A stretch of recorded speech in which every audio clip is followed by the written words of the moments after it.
in that, when you start to, boys live in that space, right?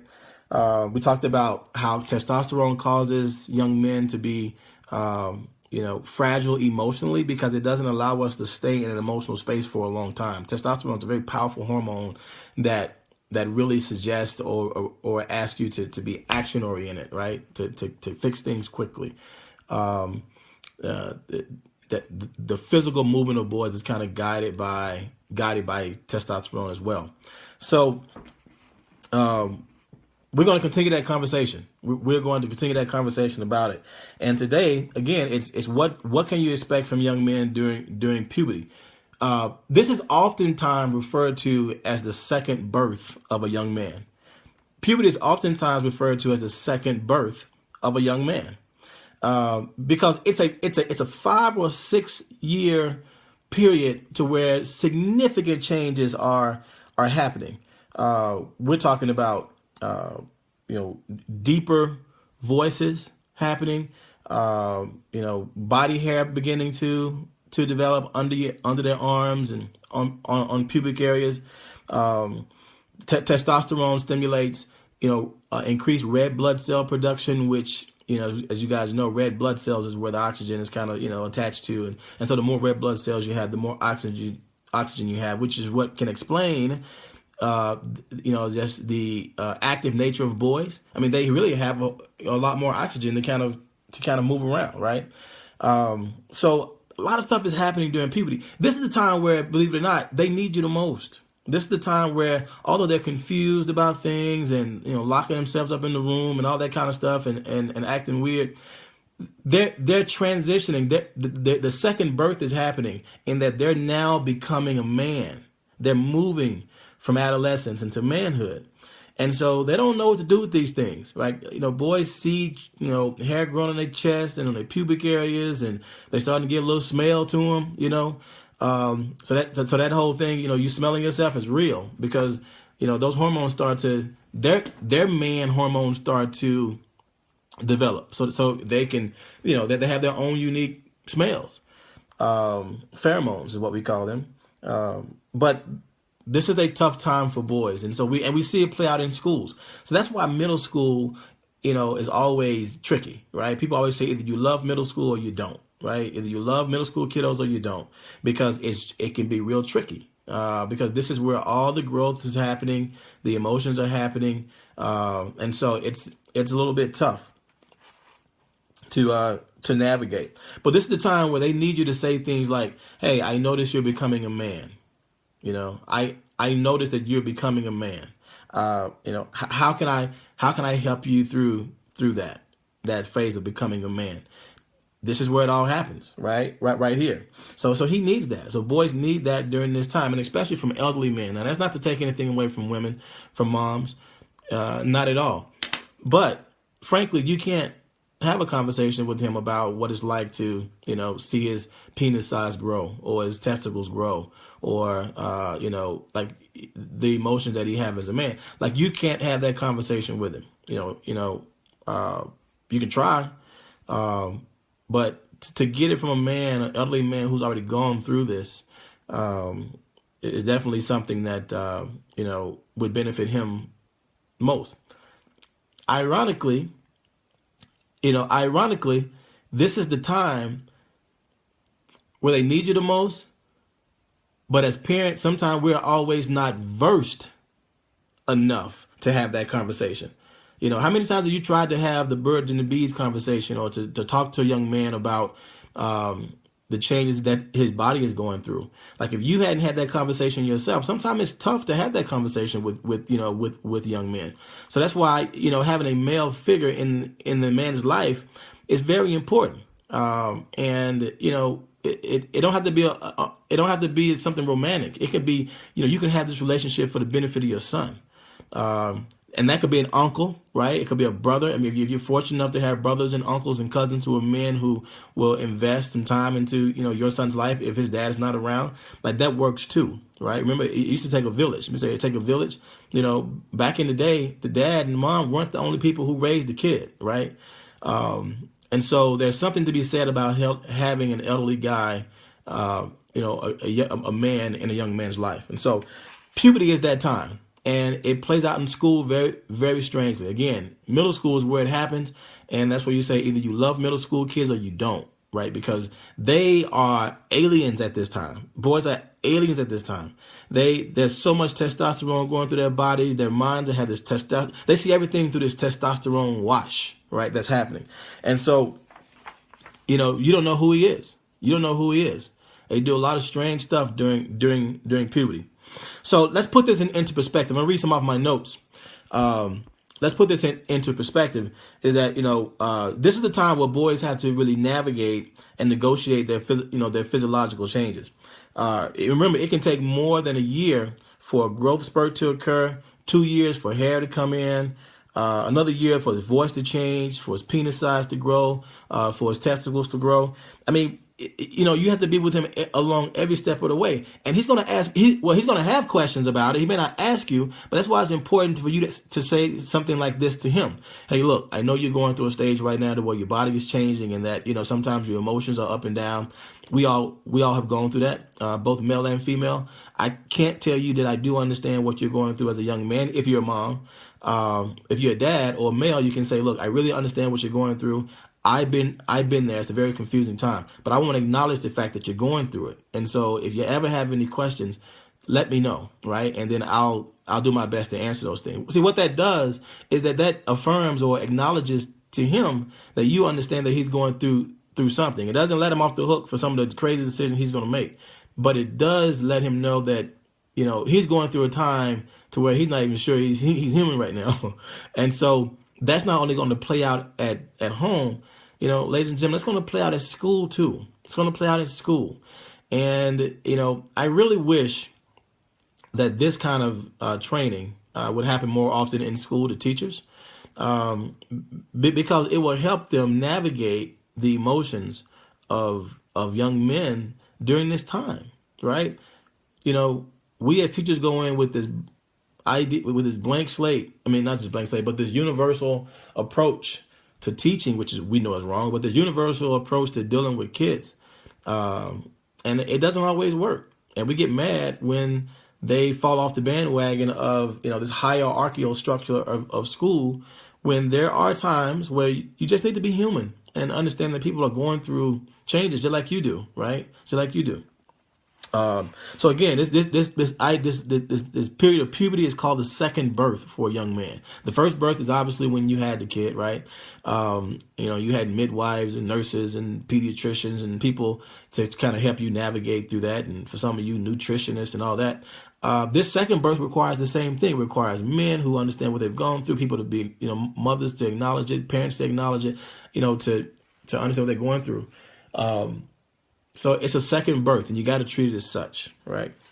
And so the way this happens is that, there's this testosterone surge in the womb when the baby is still, when he's still, in the womb, that really kind of, tells him to become a boy, right? Once you become a boy, this testosterone surge kind of happens. So I'm going to get into a little brain physiology right now, development, is that, once he's determined to be a male, then the brain is set up to receive the hormone testosterone. You get it? Even though that as a baby and as a kid up to about 3 or 4 or 5 years old, there's no testosterone being produced, really. There's very, very little, but the brain is ripe to receive it. The brain is ripe to receive it. And so during puberty, when this testosterone starts to surge again, the brain has already had a taste of it, right? It's sort of like an addict. You've already had a taste of it, or that a lot like the commercial Pringles, right? You can't eat just one. Like you eat a Pringle and you eat one down the road and you know what they taste like, and your brain just want that Pringle or want that pickle or whatever your vice is, right?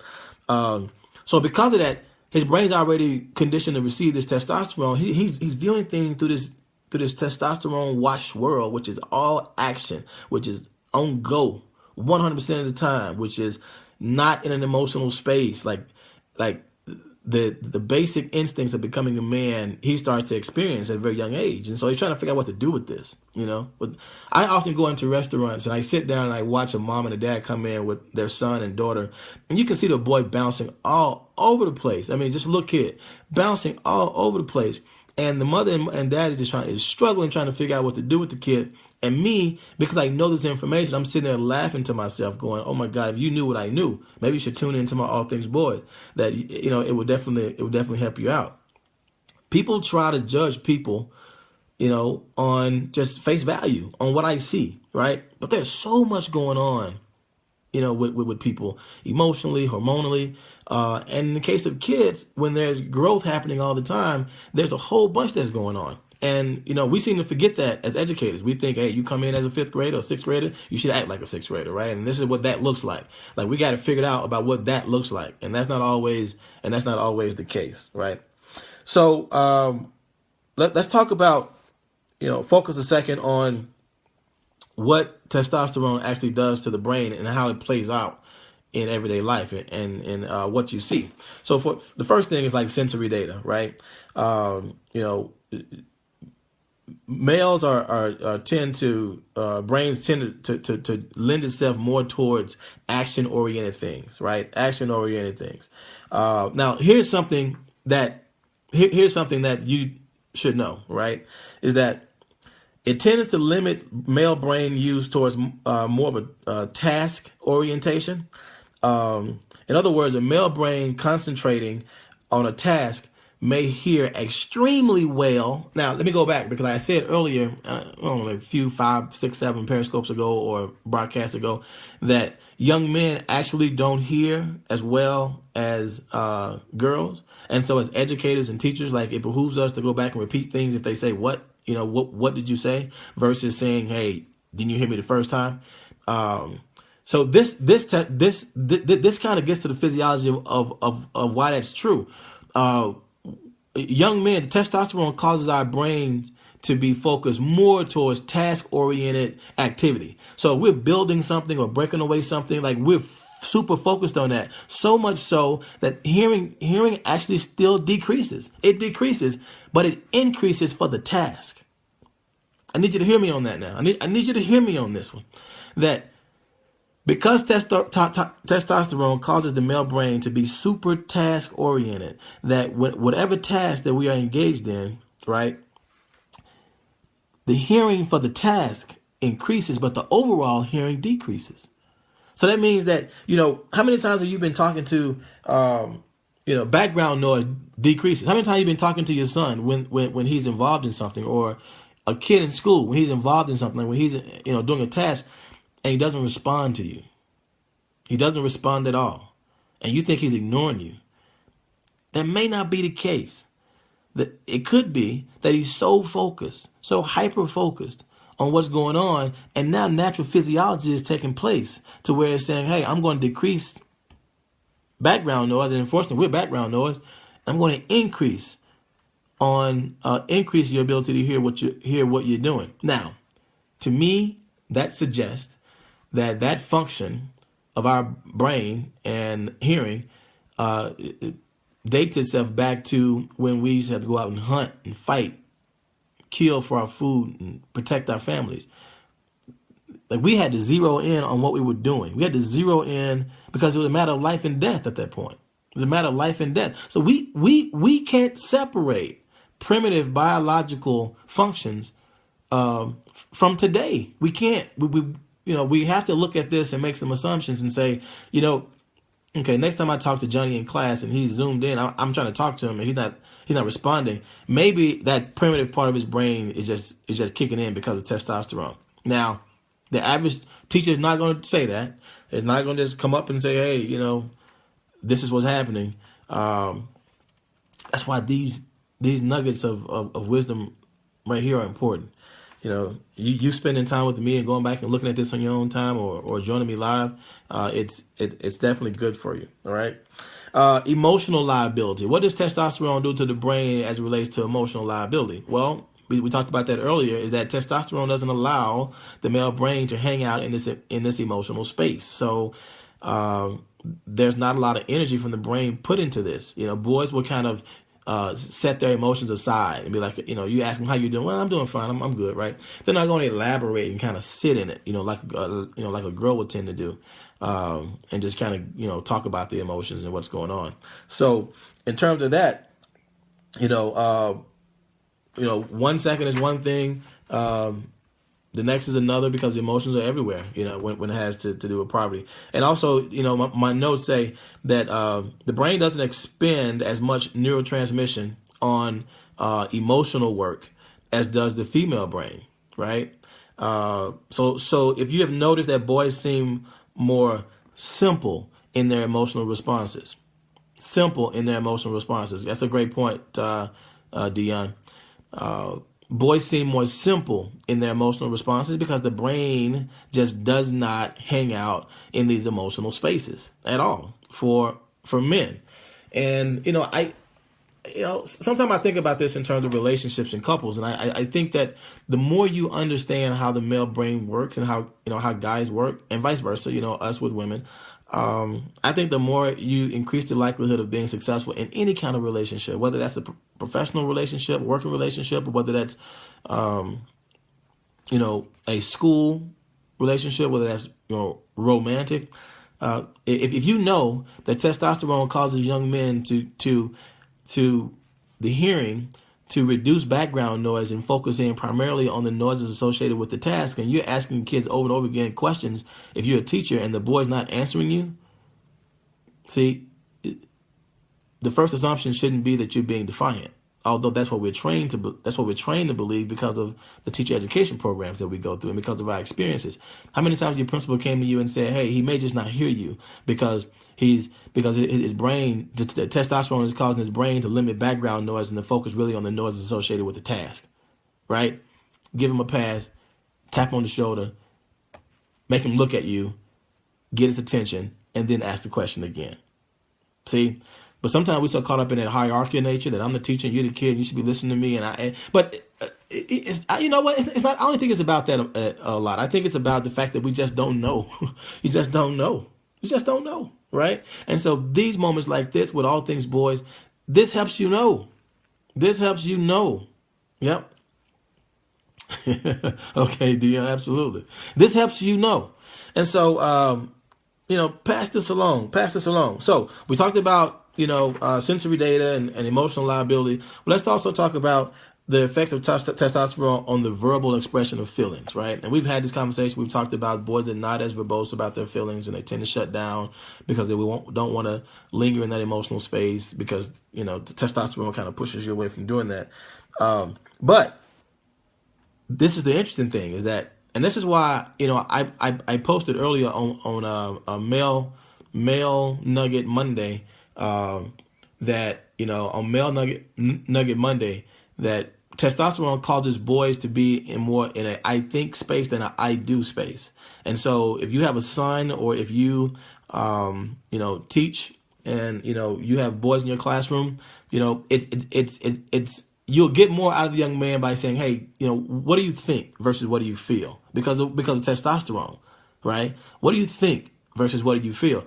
So here's the interesting thing, right? We said that boys are not as verbose as girls are in terms of, just having a bunch of conversations, but boys are very verbose when it comes to cognitive tasks, when it comes to things outside of emotions. Trying to solve a problem, boys are verbose. When you say, for example, put kids in like a problem-solving scenario to where they got to, take some boards or plank and get from one side of the room to the next without touching the floor, whatever, they talk a lot. Because they're engaged in an activity, a cognitive, physical activity. Now, if you just finished watching the last 10 minutes of the Hunger Game and you're trying to use that as some way to teach something, and you ask the class and there's boys in there, so how do you feel about what Katniss did, when she shot the arrow and, broke down the thing, and all of a sudden everything was exposed? He's probably not going to tell you how he feel. But if you ask the question, what do you think she was thinking or trying to get to when she did that, then I guarantee you he's going to jump in the conversation. Going to come in because that's what testosterone causes us to do. We're problem solvers, right? not emotional solvers. We're problem solvers.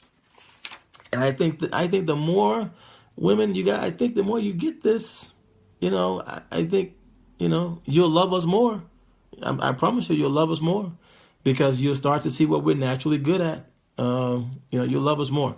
So that's a plug in there for the men on that one. So again, ask him what he thinks. Not necessarily what he feels. Now, eventually, he will have to get to the point to where he's able to talk about emotions, but that's part of just development in general, right? But get a kid a break in the sixth grade, in the seventh grade. Get a kid a break, right? Use some of this information that I'm talking to you about. Now, in terms of independence, testosterone also causes young men, to feel like I need to be independent. Testosterone looks at it, and here's one of the reasons why. Is because the male brain emerged over time to be able to focus on war, to be able to focus on tasks. And a lot of that is spent by yourself, right? A lot of time is spent in lonely hunts. A lot of time that's spent by yourself. And so the male brain tends to seek this independence. This independence is one of the reasons why we as men can go sit in front of a game by ourselves. We don't need a crowd.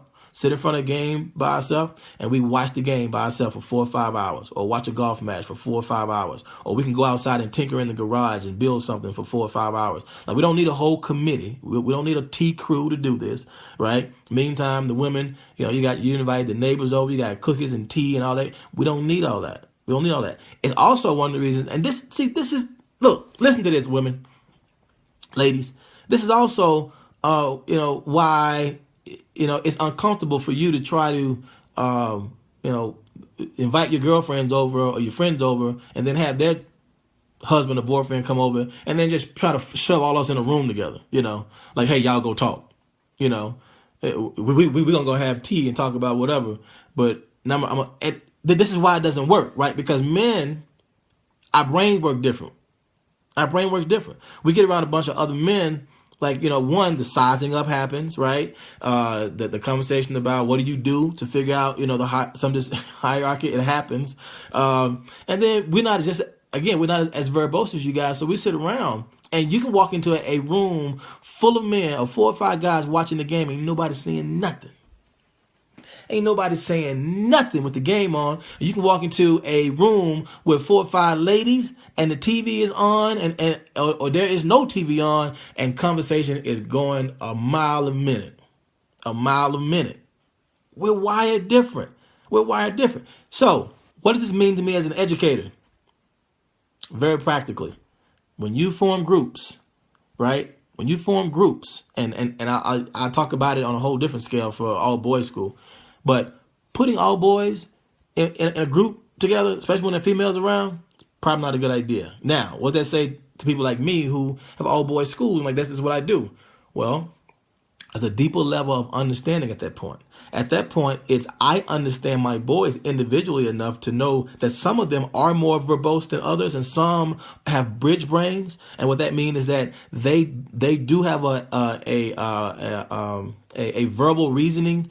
The verbal reasoning is much more developed than other boys, right? And that they can have come. Now you come across men who talk all the time, right? Who talk all the time, and you can't get them to be quiet. You can't get them to shut up. I mean, you come across boys who talk all the time. So there's this continuum even within boys, but in an all boys school, you have to be that much more keenly aware of who's where, on the spectrum.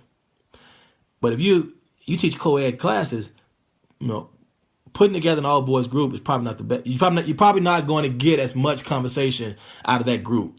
Not saying nothing will happen, but you probably don't get much conversation out of that group. And because you know that, right, as an educator, then you don't do it. Don't set yourself up for failure, and don't set the boys up for failure by doing that. All right. So, hierarchy, right? Hierarchy. What impact does testosterone have on our hierarchy? Well, testosterone causes boys, again, to size each other up, to kind of fit in a pecking order, kind of figure out a pecking order, right? Let me tell you this. In schools, now watch this now. In schools where there haven't been an established hierarchy or pecking order, there are more fights. There are more disagreements among boys.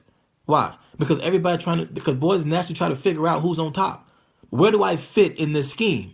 So because I push, like, I'm going to test everything right now. I'm going to test everybody right now to figure out where do I fit in the scheme. And once that hierarchy is established, believe it or not, fights go down, things calm down because we know where we are on the pecking order.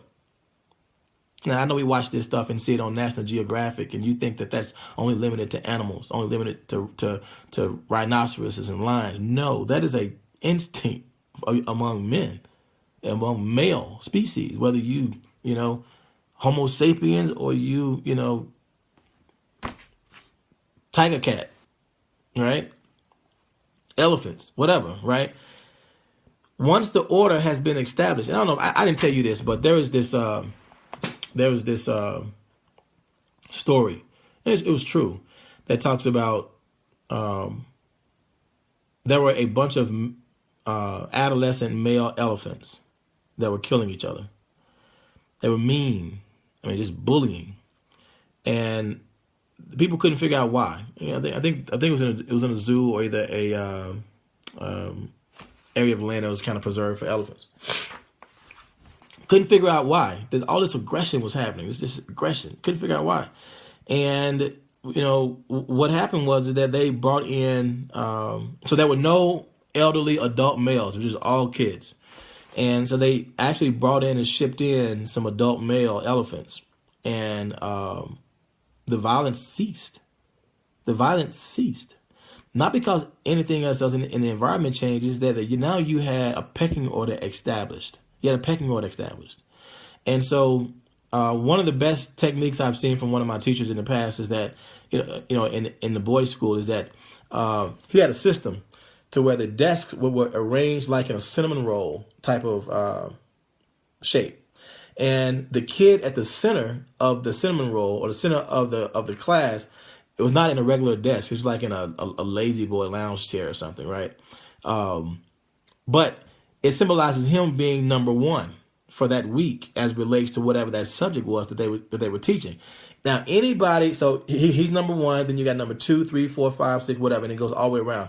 Anybody could challenge anybody to move up. So, for example, if we're having a conversation about, DNA, and one of the challenge questions, is, what role does, phosphates play in DNA structure formation? Well, if I'm seat number 20 and I want to try to get to 19, I'm gonna challenge 19. So I'm gonna raise my hand up and challenge 19. And if I win, then I go to 19, and this guy goes to the end. He doesn't go to 20. He goes to the very end, and he got to work his way back up. That was brilliant because it played on and took advantage of the natural competitiveness of boys, 1, 2, and also the fact that there needs to be this pecking order or this hierarchy established among kids. That was a brilliant technique. That was a brilliant technique. And so that's how you capitalize on who young men are, right? Is that you understand the impact of testosterone on them, and you don't try to separate daily life, right, from what happens in the school. There's no separation when it comes to who you are biologically. There's no separation in that. And I think that teachers, educators would benefit a lot more if they understood this and not try to treat the young men in their classrooms as if they're something totally different than who they are, at 4:30 when the bell rings, right? So again, testosterone wants us to seek independence, and I think again it goes back to this primitive nature of us, back in the day, back in the primitive time, really having to be independent, to hunt and be involved in wars and those things. So testosterone causes that. It causes us to seek this hierarchy relationship, understand what the pecking order is. And so you see that play out in school too. Sometimes you see it play out through bullying, which is unfortunate.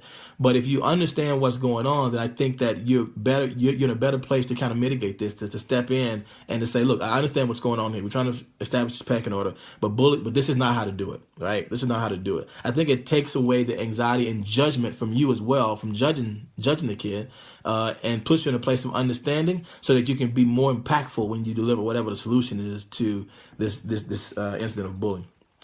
And then the last thing here is physical activity. Obviously, testosterone causes our bone density to be a lot thicker or more dense than females.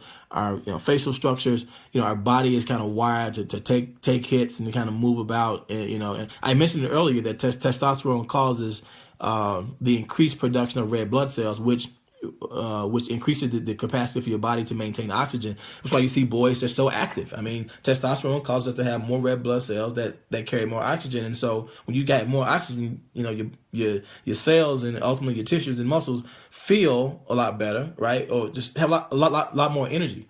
And so you see boys just moving all over the place from a young age all the way up to to where you start to see testosterone levels drop, right? And they kind of get to us as we get older, testosterone levels drop, and then you start to see a reduction in activity. You start to see, fatigue a little bit more, even affect sexual drive as well. So that's what testosterone does. And so, again, verbal expressions of feelings. Remember, boys are not going to express too much how they feel, although you do have some men and boys who will do that. But again, if you're in a classroom and if you have kids in your classroom and you want boys to talk, put them in a physical-based activity and ask them what they think versus what they feel, right? You get more out of them if you ask them what they think versus what they feel. Because, again, testosterone is the culprit, right? Causes us to either operate in a very cognitive space or a very emotional space. We don't do very well in connecting them both, right? Either we're thinking about it, or we're acting on it, right? Or when we do. And again, it goes back to what I said earlier, is that because of this compartmentalization, the way testosterone causes the male brain to form, that males suffer more from breakups. Remember that? We talked about that? Is that, divorces happen and breakups happen, and then we get locked in this emotional space because of that, decreased ability to kind of navigate between the two compartments of logic and emotion. That we get locked in this space, and all we start to see and feel is the hurt associated with the divorce or the breakup. And so you have a higher rate of suicide among men and among young men as it relates to breakups. And here's the interesting thing with that teachers should understand is that you also have a higher incident of violence and talk back and pushback if the male perceived you've done something, to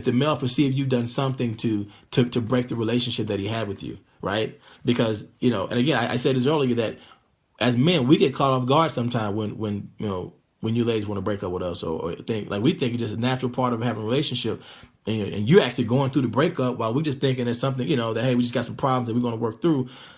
We have no clue. And so once the divorce happens or the breakup happens or the incident happens, like, we linger in this space. Like, we just linger in this space and woulda, shoulda, coulda, and what did I miss, and blah, blah, blah, blah. And we tend to, emotions are powerful. And so when you're overpowered with these things all the time, either you're going to figure out how to deal with them, or they may break you. And you may get into a space to where your mental capacity is impacted to the point to where you figure out, you can't do this anymore. So again, this is good stuff. I know this is scientific. This is physical, talking about the physics of the physiological nature of the brain and the body and testosterone. But I think in order for you to be a great teacher, in order for you to be better in relationships, I think the more you understand things like this, the more you invest your time into increasing your capacity to understand things like this, I think the less judgmental you'll be, to be honest with you. I think your awareness will increase. And I think your impact on people in general, especially students, will be more powerful. It'll be more powerful because you start to think, you start to understand where people come from. Not physically, but mentally, coming from a certain place, has a certain perspective, right? And I need to try to navigate that perspective and not make judgments on it. And that's the tricky part. To be honest with you, even though I know this stuff, I still make the wrong decision sometimes when it comes to relationships and interacting with people, and even kids sometimes. It's just it's tough. So for those of us and those of you who have young men, this kind of stuff helps. And here's the other thing. Understanding the nature of boys and the impact of testosterone on cognitive, sensory, emotional, emotive, all those things, understanding that, guess what it does, right? it helps you to become a better advocate for your son when you're going to have a conversation with teachers. Because if teachers don't get this, right, and a lot of them don't get this kind of PD, they're going to come to you with an issue. They're going to respond to what they physically see the boy did or did not do. They're not going to have the ability to delve down into this cognitive level, into this understanding about physiological development. And so for you, it helps you too, because if a teacher comes to you saying, "Hey, Tyreek did this, that, and the other, we're going to suspend him and all this," and you're saying, and if you don't understand what I'm talking about, you're going to be in this emotionally charged spaces just as well. One, because of what Tyreek did, but two, because there's somebody talking about your your son. But if you understand this, then you can bring calm to a situation. You can bring calm to a teacher parent conference. You can bring calm to it because you can explain to the teacher what may or may not be going on. But again, it's about awareness. It's about putting yourself in a position to be aware, to have the most information that's possible. But unfortunately, a lot of people don't, spend a lot of time, talking about things like this. Only doctors and psychologists and psychiatrists will do this kind of work. But I'm telling you, man, it's one way to go from good to great. It's what separates Microsoft from other companies. It's what separated IBM from other companies. They sweated the small stuff, colors, the way knobs felt, the way images came across. Like those things you can't take for granted. The impacts of testosterone to have on emotions, on the way young men answer questions. How should I ask him a question? What is he doing now? He's going through puberty and trying to understand that he's getting hair in places he never had hair before. His penis size is changing. His testicles are changing. He's having these feelings. He's having wet dreams. He wants to touch himself. He wants to like these things, man. You need to be there for young men. You need to know that this is happening so you can be there for them to help navigate it. Again, it's the second birth. Puberty is called the second birth, right? And it's called a second birth for a reason because they're going from being adolescent to a man. So here we go. So guys, thank you very much for spending time with me on this All Things Boys. I want to let you guys know that by the end of the year, I'll have two new books out.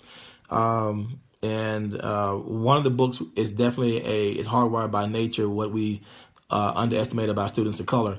That's the second edition of my first book. It's going to have a workbook component to it. And the other book is going to be a book called All Things Boys. All Things Boys. I'm really excited about that, and hopefully you guys will support me on that. Support the work that we're doing at the foundation as well as relates to young men. So thank all of you who sent me text messages and Facebook messages congratulating me for the nomination or the appointment to lead Hill Harper's foundation, his national foundation. I'm the national board chair now. So thank all of you who supported me on that work. I'm excited. It's a very exciting time in my life. It's a very exciting time in my life is what it is. Actually, it's exciting. So thank you very much. I love you guys, and pass this along. All right. Peace out. Enjoy your Saturdays. All right.